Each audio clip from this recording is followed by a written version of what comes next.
Dans cette vidéo, j'interviens chez un client parce que sur son meuble positif, la température est trop haute, c'est-à-dire que le meuble ne fait plus de froid. Donc ça se passe l'été, il faisait plus de 34 degrés température extérieure à l'ombre, et donc le client a arrosé son groupe de condensation. Donc on peut le voir sur la photo, et le groupe s'est mis à faire tomber le disjoncteur du TGBT. Et pendant le dépannage, il va s'avérer qu'il va y avoir 2 pannes sur l'installation. Rappel important, obligation réglementaire, code de l'environnement.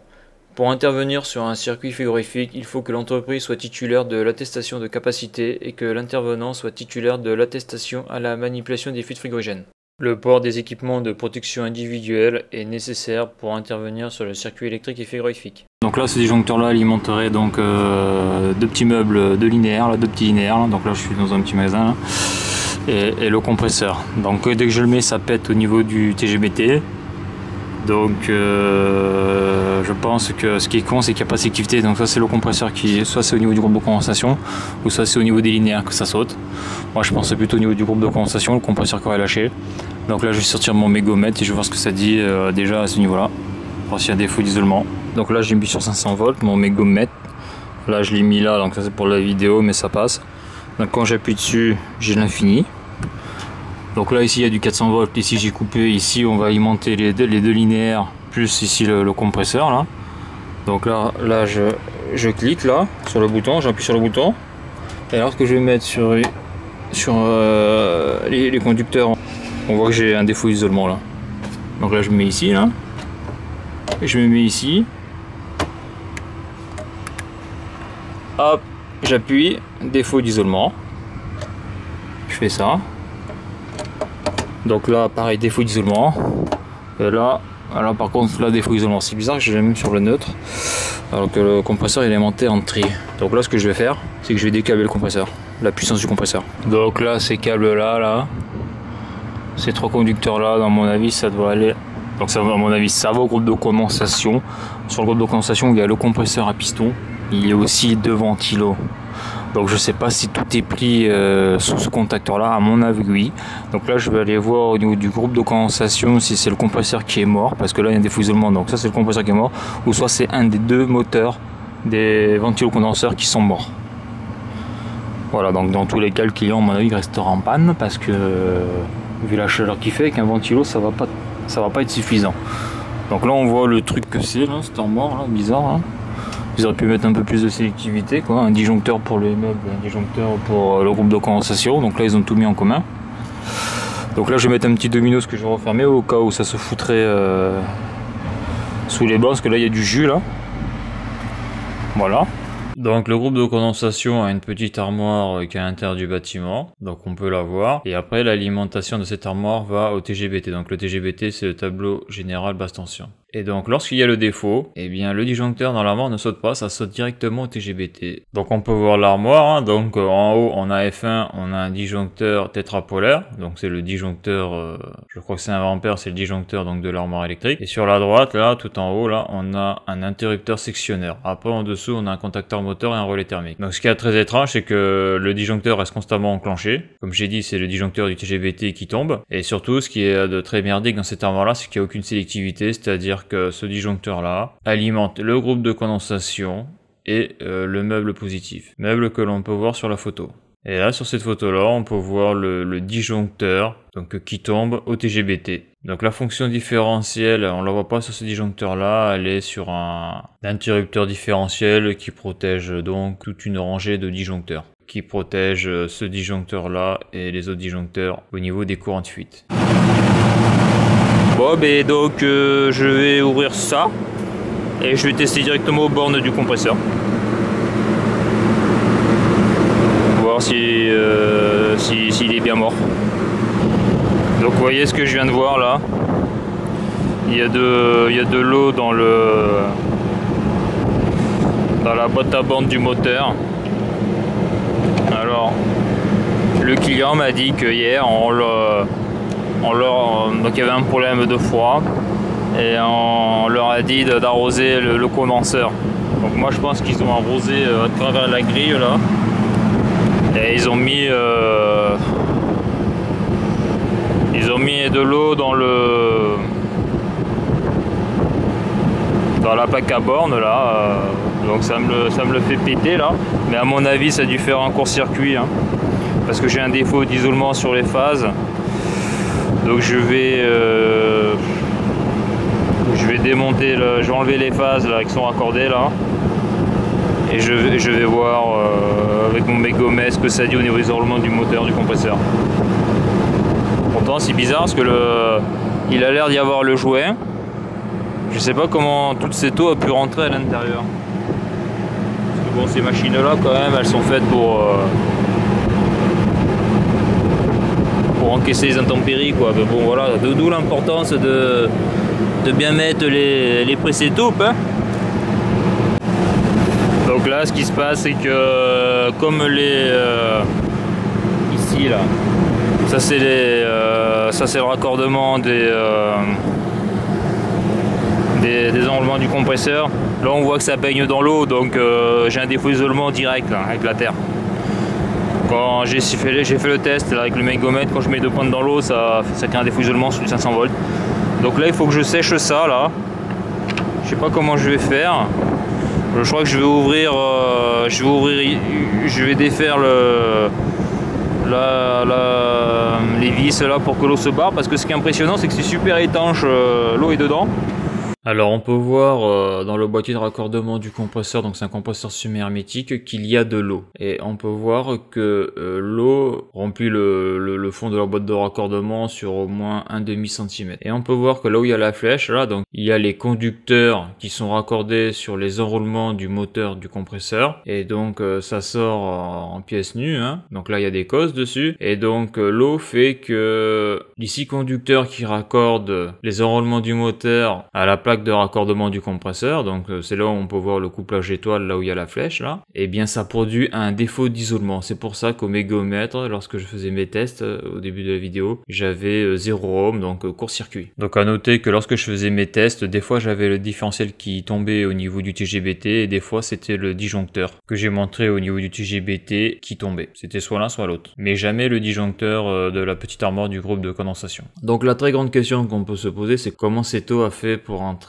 dans le coffre de raccordement du compresseur pneumatique, parce que comme je l'ai montré juste avant, il y a des joints. Donc il y a une chose qu'on apprend lorsque l'on est électricien, lorsque l'on raccorde un câble de puissance sur un moteur, ce câble doit passer dans un pré-setup. La fonction du pré-setup est de faire l'étanchéité entre donc l'intérieur de la boîte de raccordement et l'extérieur. Et à l'intérieur, il y a un joint qui fait que même si de l'eau coule dessus, ça ne rentre pas à l'intérieur de la boîte de raccordement, justement pour éviter défaut d'isolement et court-circuit. Donc là, on peut voir que la personne qui a installé ce compresseur-là, en tout cas qui a fait le raccordement, n'était pas électricien, ou alors l'entreprise qui a vendu cette installation-là a vendu du low cost, du bas de gamme, et n'a pas pris en compte la vente de pré-setup. Bon, les pré-setup ça vaut rien, ça vaut quelques euros, hein, quoi, quelques euros même pas. Et donc là, ce qu'ils ont fait là, c'est que au lieu de mettre un pré-setup, mais il faut savoir que là le compresseur, en principe, lorsqu'ils sont vendus, il y a des bouchons sur la boîte de raccordement pour éviter que des saloperies rentrent à l'intérieur. Donc ce qu'ils ont fait, c'est que le bouchon, on le voit bien là à gauche et à droite. Ils ont pris un fourré, ils ont percé le bouchon et ils ont passé le câble à travers. Et on peut voir d'ailleurs,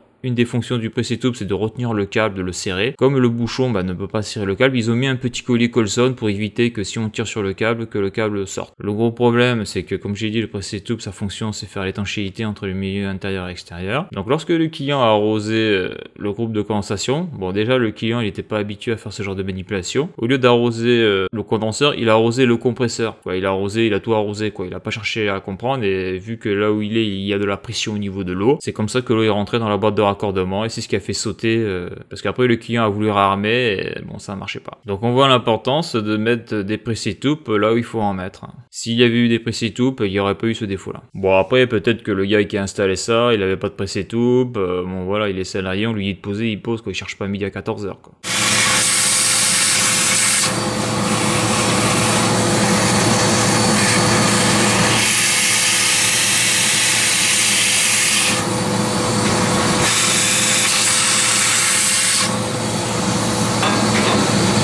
On a un petit coup de décapeur thermique.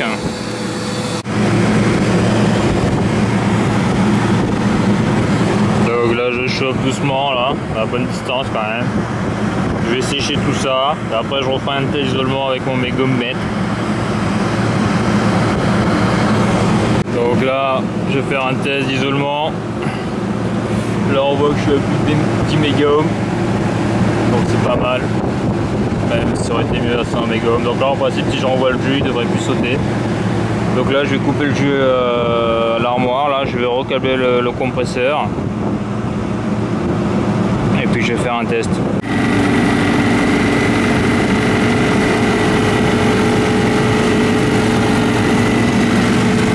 Donc là je l'ai mis en marche.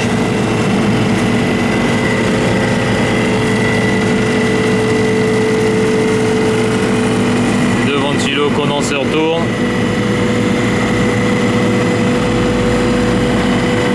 Donc là, la machine va s'arrêter d'un coup et je vais croire que c'est la fonction différentielle qui est au TGBT qui a fait que la machine s'est arrêtée. Et on va voir qu'il y a un autre problème sur le groupe de condensation. Car comme on a pu le voir juste avant, j'avais fait un test d'isolement et j'étais à plus de 10 mégohms à froid. Mais j'ai déjà eu des mauvaises surprises avec des résistances de givrage électrique. J'avais ce type de valeur là et quand ça chauffe, la résistance d'isolement diminue, ça pète au niveau du différentiel. Donc c'est pour ça que je pars là-dessus. Ça vient de sauter là. Donc là, ce que je vais faire, c'est que je vais dire au client de... Parce que là, il est 14h30, c'est vendredi après-midi. Donc moi, j'ai séché, même peut-être qu'il y a encore de l'humidité résiduelle qui traîne. Donc ça va rester comme ça. Hein. Ça va rester comme ça. Je vais laisser ouvert ça. Je vais décabler quand même au niveau du... Quoique non, je vais laisser câbler. Ils ont réarmé le différentiel. Donc là on peut voir que le compresseur redémarre et donc je me dis qu'ils ont armé le différentiel. Comme je l'ai dit tout à l'heure, le différentiel protège toute une lignée disjoncteurs. Donc s'il tombe, peut-être que voilà, il n'y a plus de lumière dans le bureau, ce genre de choses. Donc le gars il va au TGBT, il réarme et il voit si ça pète ou pas. Mais on va voir que c'est pas à cause de ça que le groupe s'est arrêté. Donc là on voit que le HBP là il déconne.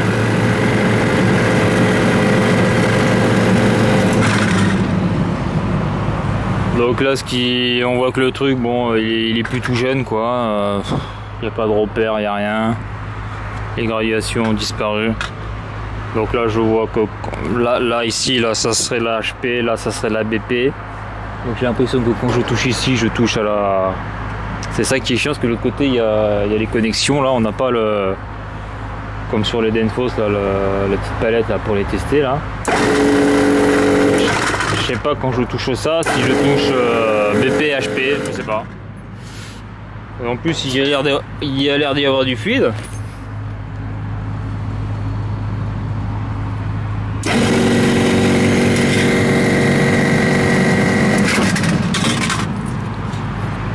Bon, je vais brancher mon mano pour voir vite fait. Par contre, ce qui me fait chier, c'est que l'installation, là, c'est pas marqué le fluide. Je sais pas si c'est du 134 ou du 404. J'en ai aucune idée, quoi. Donc pour le savoir, ça, il faut que j'aille dans le meuble, enlever les plaques, voir un peu les détendeurs, si c'est un 134 ou un 404.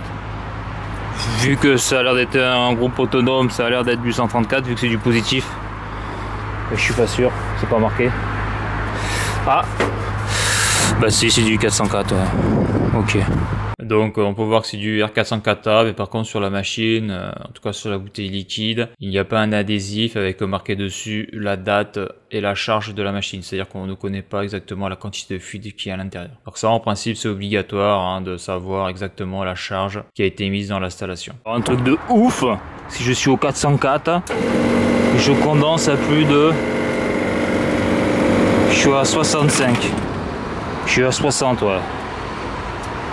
Ouais, je suis en HPCQ là, je pète en HPCQ là.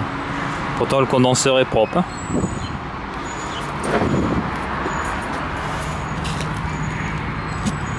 Ouais, le condenseur il est un peu fatigué là-bas.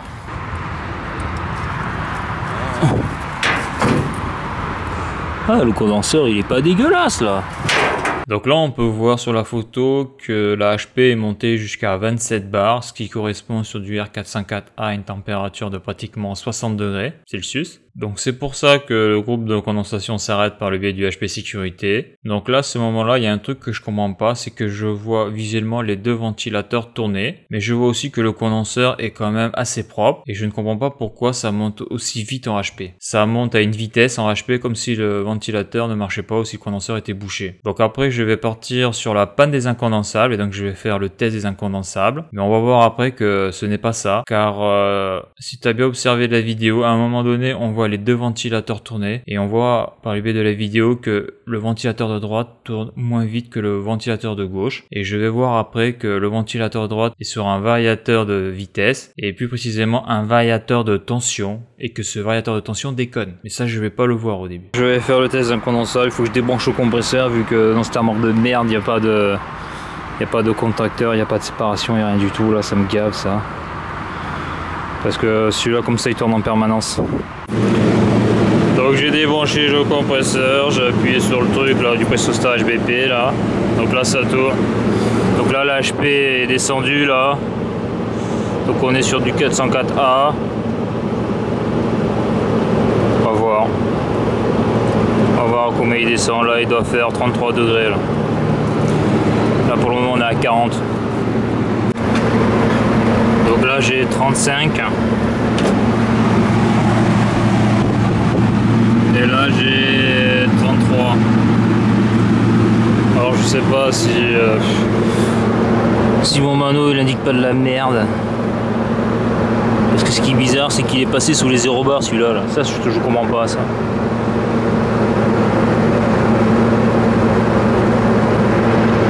Surtout qu'en plus c'est ça que je comprends pas parce que là la régule elle est en demande. Donc l'électrovanne devrait être ouverte, la BP devrait être haute là. Ça c'est vraiment étrange.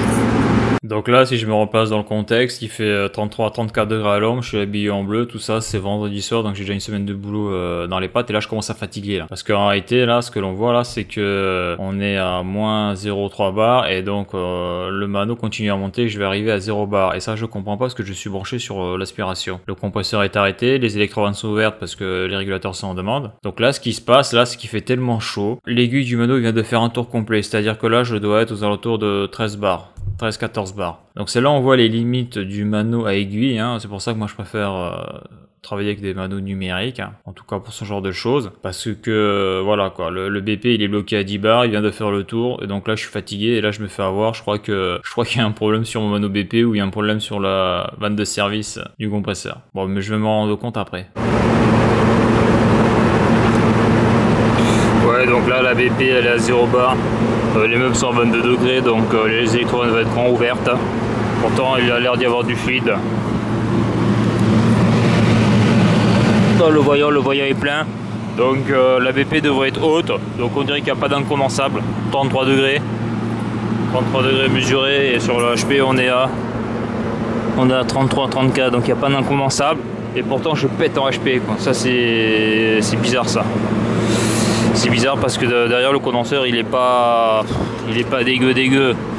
Mais bon, il faut le nettoyer à l'eau. On voit que là-bas là, le condenseur il est quand même un peu éclaté, hein. Ça se voit dans la vidéo, mais je me demande si ce truc il a pas été trop arrosé quoi. En réalité la BP était tellement élevée que j'avais fait un tour de mano complet, je l'avais même pas vu. Quand je dis que des fois les manos électroniques c'est mieux.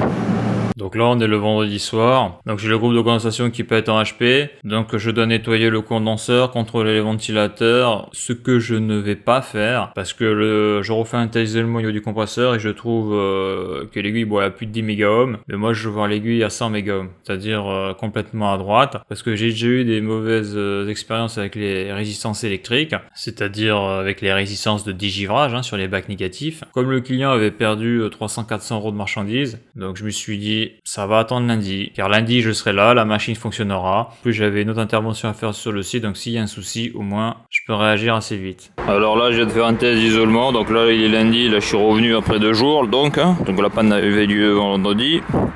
Donc là le mégomètre je le mets sur 500 volts, donc j'envoie une impulsion encore en continu, hein. J'appuie sur le bouton. Là, donc là je suis sur la terre, bon je l'ai fait avant avec les deux mains pour être sûr, on voit que je suis à plus de 100 mégohms. Donc là on est bien. Là, ce que je vais mettre ici, là, avant de fermer, là, je vais faire. Donc on voit l'importance des pressé-toupes. Hein. Les pressé-toupes, c'est pas fait pour faire joli là. Donc là, comme j'en ai pas de pressé-toupes, je vais foutre du silicone pour boucher le trou ici là. Parce que les mecs, lorsqu'ils ont arrosé le condenseur, ils ont mis de l'eau partout. Et là, je vais foutre aussi du silicone et je vais le fermer. Donc là, en tout cas, au niveau électrique, c'est bon. Donc après, avant de renvoyer le jus, comme je pétais en HP vendredi soir, je faisais 34-35 degrés, je vais faire le test incondensable là. Parce que là, il est à l'arrêt depuis un petit moment. Donc la dernière fois que j'ai fait le test, il était négatif, donc je vais le refaire au cas où. Et après, avant de renvoyer le jus, je vais nettoyer le condenseur. Il n'a pas l'air d'être sale. Il n'a pas l'air d'être sale, mais bon, j'ai y passé un coup quand même. Ce qui est pourri là, ici, c'est que les mecs, ils ont collé, ils auraient pu le décaler un peu plus. Il y avait de la place pour le mettre jusqu'à là, parce que là l'accès c'est un peu la merde quoi. Parce que vu à la vitesse où il pétait en HP vendredi, pourtant les deux ventilos tournaient. Donc bon, je vais voir ça. Donc voilà, j'ai fait mon petit pâté de silicone. Là je vais remettre le couvercle. Donc là j'ai mis du silicone parce que j'en ai dans le camion, mais si tu as des pressé-toupes, il vaut mieux mettre des pressé-toupes, hein, c'est plus propre, c'est plus professionnel. Donc là j'ai fait le test incondensable, donc il est arrêté depuis un moment, donc là je vois qu'il fait 19 degrés, donc là je viens d'ouvrir la HP, donc j'ai refermé le couvercle aussi. Hein. Et là on voit que sur mon mano j'ai 20 degrés, et c'est bien sur le R404A, ici là. Donc il n'y a pas d'incondensable. Donc maintenant je vais nettoyer le condenseur.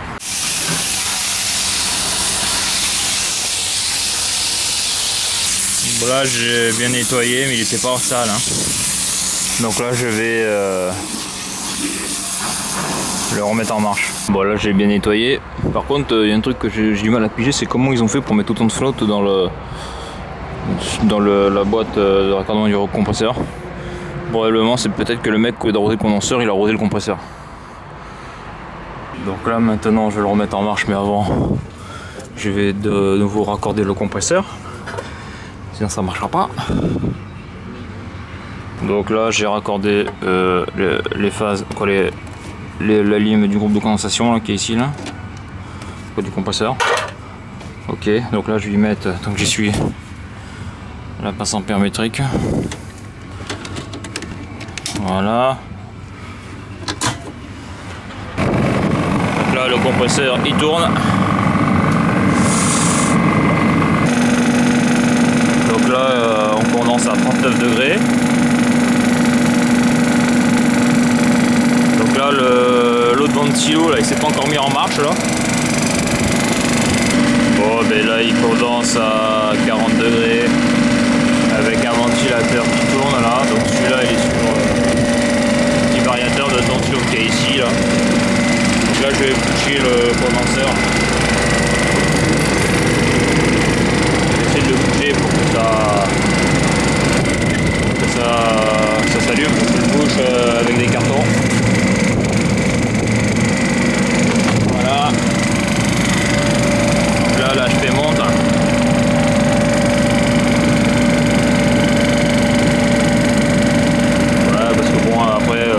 Qu'il soit allumé, donc là on voit que ça tourne, mais il tourne pas vite que l'autre là.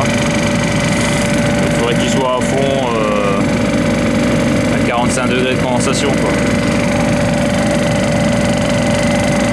Je vais remettre un carton. Voilà, là on monte à 43.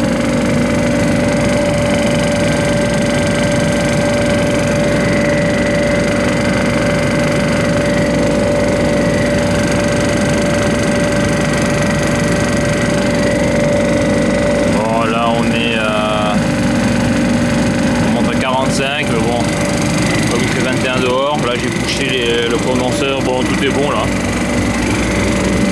Donc le truc qu'il y a c'est soit quand il y avait de la merde dans le condenseur, bon en le nettoyant je l'ai enlevé, soit bah, quand il fait 35 degrés extérieur à l'ombre, le condenseur là il est sous-dimensionné et puis voilà quoi. Voilà. Hein. Donc là on voit que les deux tournent.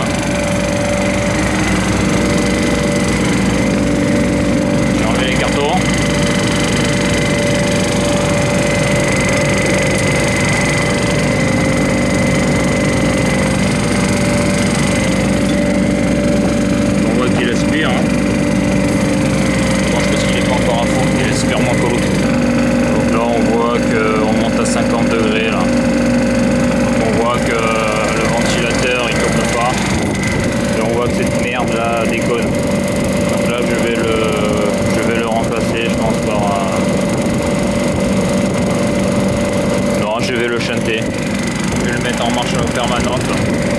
Je pourrais mettre un presso-start, mais après il va traîner. Bon là c'est l'été, il fait chaud, donc ça gêne pas si les deux moteurs tournent en permanence. Donc ça déconne. Donc je crois que ça se règle ici, je sais pas, c'est bizarre, je sais pas s'il se règle celui-là, parce qu'il n'y a pas de trou là. Le seul trou qu'il y a c'est ici, mais là ma clé Allen, elle ne passe pas. Le gars, mais lorsqu'il l'a monté là, il aurait dû peut-être mettre le truc de ce côté-là, parce que moi je peux pas le régler ça. Donc ce que je vais faire là, je vais le foutre en marche forcée celui-là, je vais pas prendre le sou, que ça reparte. Et voilà.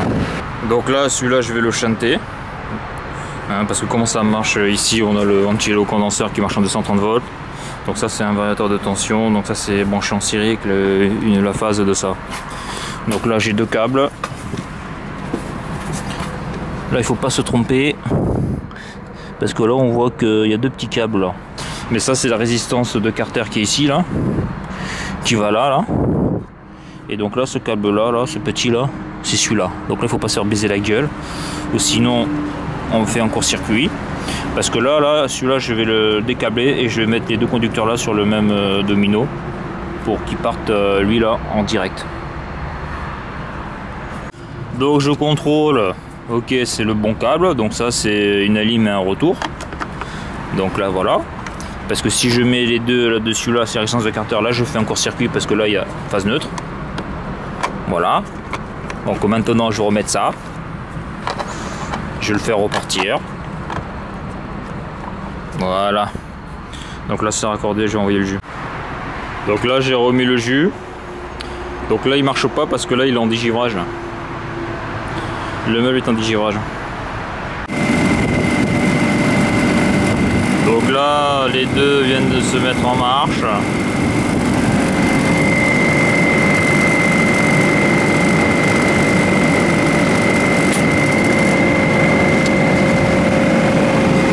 Le gars là me disait que l'an dernier il n'y avait pas eu de soucis de HP, donc ça confirmerait que le variateur de tension là-bas déconne. Donc là au moins il n'y a plus de soucis, c'est du tout ou rien. Donc là je condense à 30 degrés, bah ouais. Donc là il n'y aura plus de problème. Je vais juste contrôler la BP là, bon là je ne l'ai pas encore allumé là. Parce qu'il faut savoir que vendredi quand je suis arrivé là, j'avais pas fait gaffe, mais j'avais le mano qui indiquait 0 bar sur la BP. Parce qu'il faisait 34 degrés dehors et puis dans le meuble il faisait 23 degrés. Donc mon mano BP avait fait un tour complet. Et je comprenais pas quoi. Je comprenais pas parce que les postes étaient en demande, donc les électrodes ouvertes, donc la BP devait être assez haute quoi. Donc là il faut se méfier des manos aiguilles sur la BP surtout, hein, pas se faire baiser la gueule. Là je me suis fait baiser vendredi. Comme quoi des fois les manos électroniques c'est bien. Encore faut-il en avoir quoi. Donc là ça condense à 33 degrés. Bon la BP on est en évapore à -8. -8 on condense à 36, c'est bon. Donc là voilà, je vais virer mes manos. Donc je vais fermer la HP.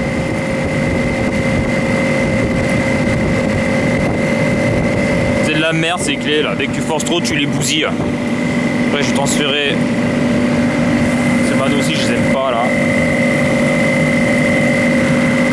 Je vais transférer la HP dans la BP.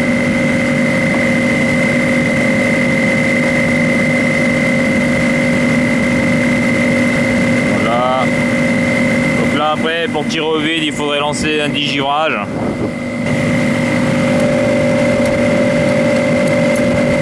Après quand tu es sur une centrale c'est la même chose, tu as toujours un peu de BP. Voilà. Donc là en principe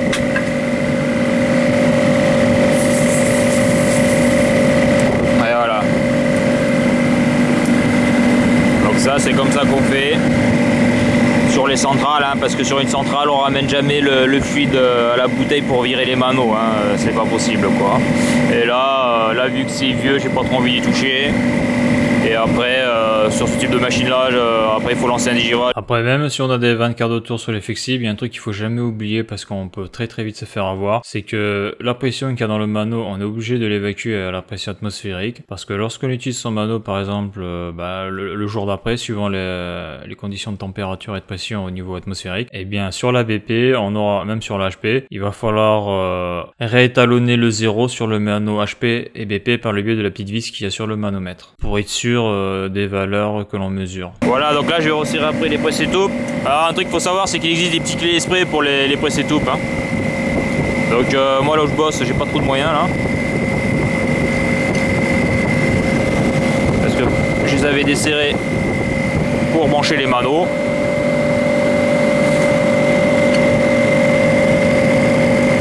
Voilà.